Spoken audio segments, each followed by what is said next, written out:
අපි දන්නවා මෙහෙ වැඩ කරන මුන්ගේ හැටි ගැන. යෝ කට්ටිය මොකද වෙන්නේ ඉතින් අද මම මේ කියන්න ආවේ ඇවිල්ලා ඔයගොල්ලන්ට විශේෂ පණිවිඩයක්. මොකද්ද දන්නවද? ඔයගොල්ලන්ට මේ වීඩියෝ එකක් ෂෙයා වෙනවා මේක බලන්නකො ඔක්කොම කලින්. I'm from Kerala. You know, I'm not from Sri Lanka. Yeah, that's right. Huh? Right. ඉතින් ඔකේ කියන්නේ මොකද දන්නවද? I am a Kerala. I am not a Sri Lankan. අපි දන්නවා මෙහෙ වැඩ කරන මුන්ගේ හැටි ගැන. මොකද මම මේ අද කතා කරන්න ඇවිල්ලා මොකද මගේ බහුබිම මගේ රට මගේ ජාතියට අපහාස විදියට තමයි එයා කතා කරන්නේ. කියන්නේ එයා මුකුත් කියන්නේ නැහැ. අපිව කොන් කරලා කතා කරන්නේ. එතන මොන හරි වාද විවාදයක් යන්නේ ඉතින්. ඉතින් මම මේ කතා කරන්න ඇවිල්ලා පෞද්ගලිකවම මම මේ ඩුබායි එකේ ඉඳගෙන ওই වගේ ගොඩාක් මිනිස්සු අපිට හම්බ වෙනවා. විශේෂයෙන් කේරලා දෙක හින්දි. එතකොට ඊට අමතරව ඔය කේරලා කියන්නෙත් ඇවිල්ලා ඔය ඉන්දියාවේ තියෙන එක්තරා ප්‍රාන්තයක්. දන්නව ඇතිනේ කේරලා කිව්වම. එතකොට ඉතින් මිසිරි කියන්නේ ඊජිප්ෂියන් ඒගොල්ලන්ට. එතකොට පාකිස්තාන් ඔය වගේ කට්ටිය අපිට සෑහෙන්න අපිට මුගු වෙනවා. ඉතින් විශේෂයෙන් කියන්න ඕන එක දෙයක් තමයි මේ රටේ ගොඩක් සල්ලි තියෙනවා. ඒ කිව්වොත් ගොඩක් බිස්නස් පටන් අරගෙන තියෙන කේරලා ඒගොල්ලෝ. ඒක ඇත්ත. එතකොට මුන්ගේ තියෙනවා අමුතු උඩගුකමක්. හරිද?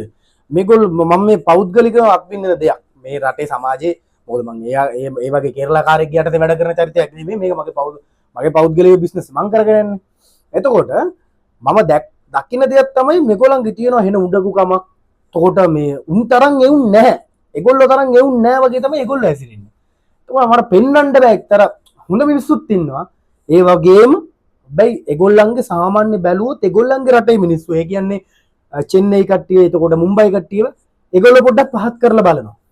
ඒක තමයි ඇත්ත. එතකොට දැන් ඕගොල්ලෝ හිතන්න දැන් මෙතනදී මේ කියන්නේ ඇවිල්ලා ඇත්තටම මං ඉස්සෙල්ලා හිතුවේ බංගලියෙක් කියලා. හරිද? බංගලියෙක් කියලා මම හිතුවා. බංගලියෙක් කියන්නේ බංගලදේශකාරයෙක්. එතකොට මං ඇත්තටම ඒ වගේ ඒ කියන්නේ ඒ උන්ගේ මට්ටම. ඒක තමයි මේ කේරලායින්ගේ තියෙනවා ඒ වගේ මහා ගුප්තයි ඒ නිකන් මේ කතා කරන්න දන්නේ නැහැ මිනිස්සුන්ට රෙස්පෙක්ටේෂන් එකක් දන්නේ නැහැ. කියන්නේ උන්ට වැඩි උන් නැහැ කියන තැන අන්න ඔයගොල්ලන්ගේ තියෙනවා. ඉතින් මම මේ වීඩියෝ එකට කතා කරේ හේතුව මේ මොකද මට මේක කතා කරන්න ඕන මට යක්ෂයා ගේන්ති. මෙහෙ ඉන්නවා ලංකාවේ මිනිස්සු ගොඩක් කේරලාෙන් යටතේ වැඩ කරනවා. මං කියන්නේ හැම එක්කෙනාම නරකයි කියලා. බට් මේගොල්ලන්ගේ සාමාන්‍ය 100 දෙනෙක් ගත්තොත් ඒකේ 75ක් විතර උන් ওই මට්ටමේ තමයි ඉන්නේ. එතකොට ශ්‍රී ලංකන් ෆ්ලයිට් එක නැගලම ඒ මිනිස්සයා කතා කරන විලාසෙත් එක්ක මට ඇත්තටම වට කේන්තියක් ආවා. ඉතින් පෞද්ගලිකවම දන්න නිසානේ මම මේ කතා කරන්නේ. මොකද මම ඉන්දියාවේ නොවුනත් මේ ඩුබායි එකේ ඉන්නවා.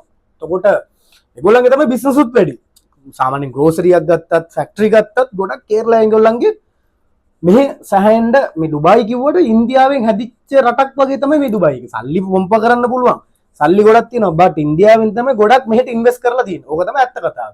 එතකොට මම නිවැරදි කියලා මං හිතනවා. වැරද්දක් තියෙනවනම් කමෙන්ට් එකක් දාන්න. බත් මම දන්න තරමට. ඉතින් මොකද අවුරුදු ගාණක් මම මේ ඉන්න නිසා දන්නවා. ඉතින් මේ මං කියන්නේ දැන් ඔයගොල්ලෝ මේට ආවොත් මේ ඩුබායි එකට ආවොත් ඔයගොල්ලන්ට පේන්නේ මේ කේරලා මේකේ චරිත පේනවා. ඒ අපේ ලංකාවේ ඇඩරුව තියෙන්නේ. ඉතින් මම කතා කරන්න ඇවිල්ලා මේ අපේ රටේ නිකන් කියන්නේ පොඩි මට්ටමකට යටට දාලා කතා කරපු නිසා මම මේ කතා කරන්නේ. ඉතින් මුන් වගේ චරිතය ඇවිල්ලා මේ ඕනතරම් මම දකිනවා.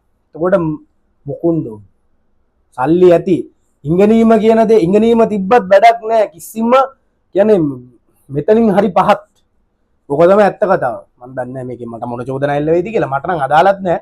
මගේ රටේ වචනයක් කිව්වොත් මම වුණත් නිකන් චාටරයක් මේව කරොත් ඉතින් මම වුණත් ඔච්චර තමයි.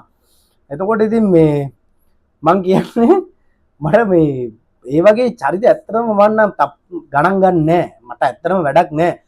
ඉතින් මේ හොඳ මිනිස්සුත් ඉන්නවා. පට්ට හොඳ මිනිස්සුත් ඉන්නවා. ඒ වගේම තමයි 175ක් ගත්තොත් ඔන්න ඔය වගේ චරිත තමයි මෙහි ගොඩක් මේ ඉන්නේ. මොකක්ද ඒක කියන්නේ I am not a Sri Lankan I am කේරලා කිව්වම දැක්කනේ ඉන්දියාවෙත් නෙමෙයි කියන්නේ කේරලා කියලා තමයි කියන්නේ. ඉතින් මම ඕක ගැන කතා කරන්න ඕන කියලා හිතුණා. මේ මට්ටම උන් අපිට දාන්න තියෙන්නේ මෙන්න මේ මෙතනිනුත් පල්ලෙහාට. මේ යට පැත්තෙන් තමයි අපිට බලන්න තියෙන්නේ. ඉතින් as a Sri Lankan මම පට්ට රෙස්පෙක්ට් අපේ ජාතියට. හැබැයි මේකටත් ඇවිල්ලා චාටරෙන් ටිකක් ඉන්නවා ඒක වෙනම කතාවක්. හැබැයි මේ මං කියන්නේ උන්ගේ මට්ටමට මේ රටේ ඉන්න මිනිස්සු පවා අපේ ලාංකිකයෝ පවා උන්ගේ මට්ටමට නම් වැටෙන්න එපා. මේ හැම තැන් තියෙනවා අපේ වුණත් අපිත් දැකලා තියෙනවා. ඉතින් මං කතා කරේ මගේ මව්බිම වෙනුවෙන්. ඉතින් මං හිතනවා මං හරි කියලා. මම වැඩි කතා කරන්නේ නැහැ. නිකන් කේන්තියක් ආවා ආවේගයක් ආවා. මං දැක්කේ කො පෙරේද මට ඔක කියා ගන්න ඕන වුණා. මං කිව්වා කියලා හිතනවා. ඉතින් ඊළඟ වීඩියෝ එකේ මොන වගේ බ්ලොග් එකක්ද ඕනේ කියලා මට කියන්න. කැමද ඉලෙක්ට්‍රොනික්ස්ද හැමදේම මං දැන් දානවා. ඉතින් දිගින් දිගටම වගේ වීඩියෝස් ගේනවා. දිගින් දිගටම කියන්නේ මට හිතිලා තියෙන පොඩ්ඩක් නෑ මේක දිගටම කරන්න ඕනේ. මං ඇයි මකට අතාරන්නේ 18000 සබ්ස්ක්‍රයිබර්ස්ලා ඉන්නේ එකේ. ඉතින් ලයික් කරලා කමෙන්ට් කරලා ෂෙයා කරලා තියාගන්න. බලමු. සුපිරි වීඩියෝස් ටිකක් කරලා තියෙනවා. ඔන්න අප්ලෝඩ් කරලා තියෙන්නේ. ඉතින් දිගටම රැඳී ඉන්න.